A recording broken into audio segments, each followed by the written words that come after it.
Beba mama batata bandeko nakanisa bino banso bokukamwa komona groupe ya cohésion nationale ya basuzi toyimitaka beba konzi mengai Maréchal Mobutu na Patrice Emery Lumumba na Laurent Désiré Kabila biso banso epai tozalaki ebenza kombase kusi biso apesaki biso mission boko mission yango ezali nini ya koya soutenir Dauphin Emmanuel Ramazani Shadari na élection. Eh bien, moto a choisi le père de la démocratie qui est le Raïs Joseph Kabila Kabanga. Na félicita kaye mingi pour makambo asali même ngamoko ezolekelanga.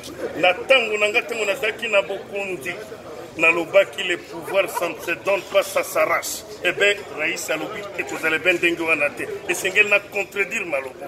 Abimi c'est bête enfin. Ma bête au malam. Malam. Merci.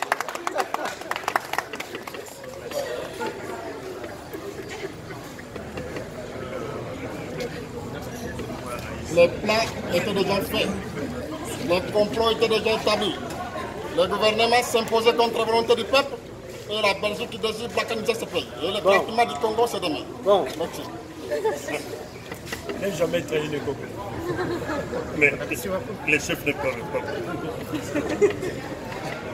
Nous sommes venus soutenir notre frère Emmanuel Shadari parce qu'il y a eu des choses qui se sont dites en attaque et contre Shadari.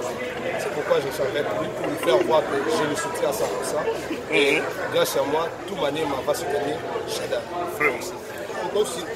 Merci. Vraiment, merci beaucoup. Bandi, nous banso, Bolandi Bango, tout le monde a dit balasima. Mais tu es bien que victoire est allée à Dauphin. Emmanuel Ramazani Shadar. Merci beaucoup.